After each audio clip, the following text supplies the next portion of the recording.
Happening now, President Obama speaking over at the White House. What, if anything, will he say about the crisis in Egypt? That country has a new interim president, largely unknown to Washington, even to many Egyptians. We're investigating. Plus, my candid interview coming up with the Egyptian ambassador to the United States. He joins us live this hour.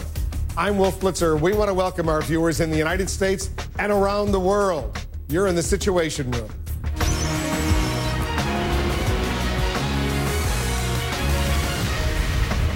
President Obama now speaking at the White House on this 4th of July celebration. Let's listen in.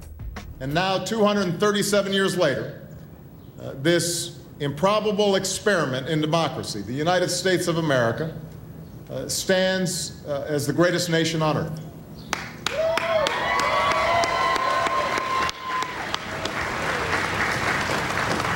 And what makes us great is not our size or our wealth, but our values and our ideals and the fact that we're willing to fight for them.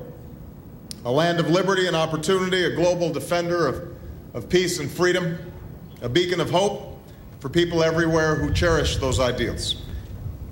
And we have also earned it, you have earned it, because as part of a long line of folks who are willing to fight for those ideals, we've been able to not only preserve and make more perfect this union, but also try to spread that light elsewhere. You, the fighting men and women of the United States, and those who came before you, you've played a special role. You've defended our nation at home and abroad. You fought for our nation's beliefs to make the world a better and safer place. People in scattered corners of the world live in peace today, are free to write their own futures because of you. And we've got all of you here today. We've got Army. We've got Navy. We've got Air Force. We've got Marines. We've got Coast Guard. And we've got National Guard. That's all right, National Guard. We love you too. And up here with me are incredibly capable and brave men and women from each service branch. And we salute you one and all. We salute our soldiers like Specialist Heidi Olson, who when she was wounded by an IED in Afghanistan gave life-saving treatment to another injured soldier and then another. She had to be ordered to stop and get treatment for herself when the medevac aircraft arrived, and for her courage, she was awarded a Bronze Star. Give her a big round of applause.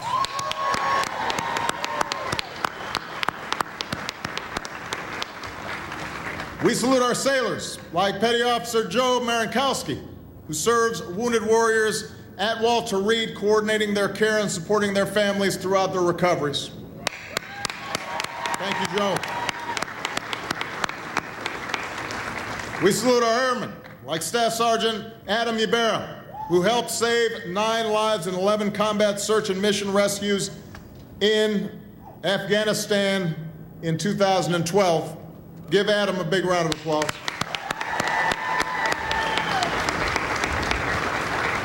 We salute our Marines, like Corporal Amber Pfeiffer, who was shot 5 times in an attack in Helmand Province and is staying on to serve as a Marine Corps drill instructor.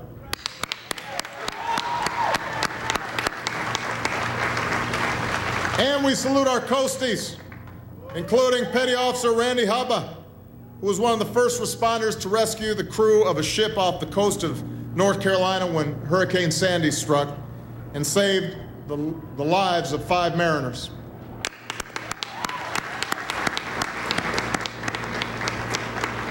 So every day, men and women like them, and like all of you, are carrying forward the ideals that inspired that American dream 237 years ago. Defending our nation and our freedoms with strength and with sacrifice is your daily charge, and it's the charge of all of us. It's the charge of all who serve worldwide, including our troops that are still in harm's way and their families back home. They serve too, and so we think of them, we pray for them, and on behalf of all Americans, I want to say thank you and wish you all a very, very happy 4th of July. You've earned it. So God bless you. God bless your families. God bless the United States of America. And with that, let me turn it back over to the Marine Band. The President of the United States addressing folks at the White House, indeed addressing folks all over the country on this July 4th holiday.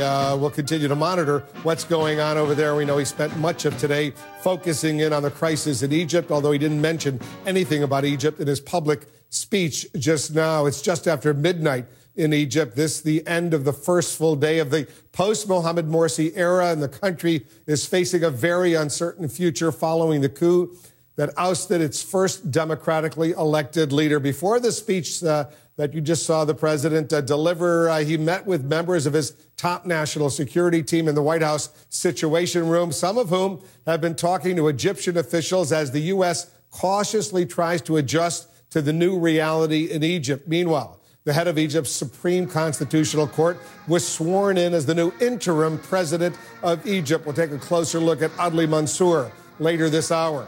We also have reporters covering all angles of the crisis in Egypt. They're reporting from Cairo and beyond as we bring you the latest on this fast-moving story with enormous ramifications for the region and the world. Our senior international correspondent, Ivan Watson, begins our coverage this hour from Cairo. Ivan, what's the very latest there?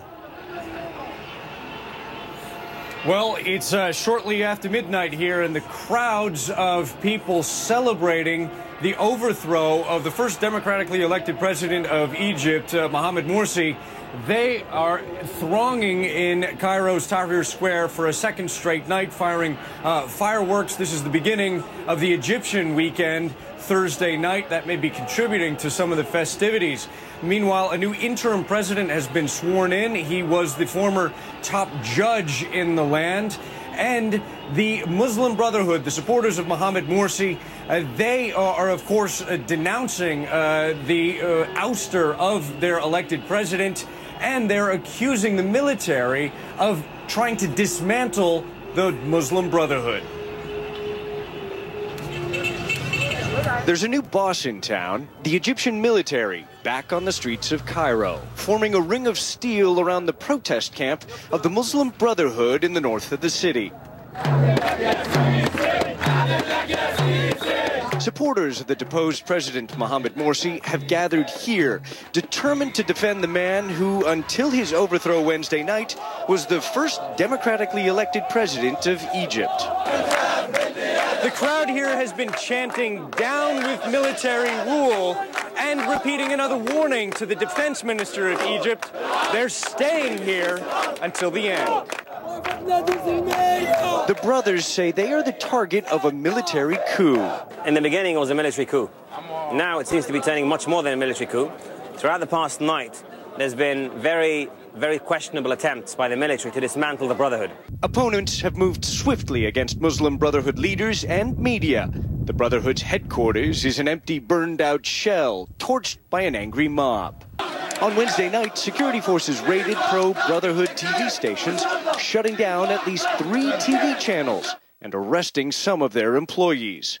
As for the former president, what is the situation right now of Mohamed Morsi himself? We haven't spoken with him. We have no direct lines of communication with him. As far as we know, he was detained at the presidential palace and then taken to the presidential guards, the Republican Guards headquarters. And then afterwards, last night, closer to the Fajr time, about 5 a.m., he was moved to the Ministry of Defense and separated from his presidential team. As the Egyptian army made its show of force Wednesday night, some soldiers made an unusual display of their religiosity. Most of the Egyptians we talked to seemed to welcome them. Is this a coup? Until now, I have no idea. But it's what the people want.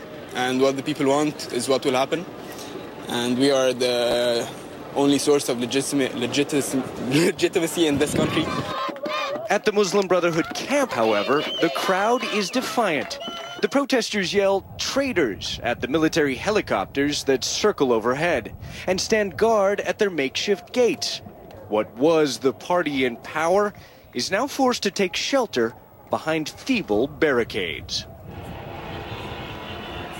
Wolf, the Muslim Brotherhood are vowing to fight back using legal means. They're also calling for marches on Friday, the Muslim holy day of the week. marches for what they call legitimacy. They say they will only use force, violence, if they are attacked. Wolf? And right now, it looks like the state-run media, whether El Ahram or state-run television, they're fully on board with what the Egyptian military did. Is that right? It does seem that there's been a real shift in the media, and we've been seeing statements now coming out and huge displays coming from the military that have been really striking today. Air Force jets from the Egyptian military flying maneuvers in the air, a giant airborne Valentine to the Egyptian people as these jets made with their contrails, with their vapor trails, a huge heart in the sky, also the colors of the Egyptian flag, and I saw people down on the ground cheering, of course. There's a huge love affair right now between broad sections of Egyptian society and the Egyptian military in the wake of this move. A lot of disputes over whether or not this was truly a military coup. It does appear to have been a coup when you look at the significant crackdown on the leaders of the Muslim Brotherhood and their media outlets, but it does seem to be a coup that has substantial popular support. Wolf. Certainly does. All right, thanks very much for that, Ivan Watson, and that crowd behind you getting enormous once again at Tahrir Square, even though it's after midnight now in Cairo. Up next, so what was it? What was what happened in Egypt a coup or not? This is a very, very sensitive subject, a lot of debate going on, but we're going to show you why the distinction is so important. And we'll also talk about all the rapid developments unfolding right now. The Egyptian ambassador to the United States, Mohammed Tawfiq, he's standing by to join us live this hour right here in the Situation Room.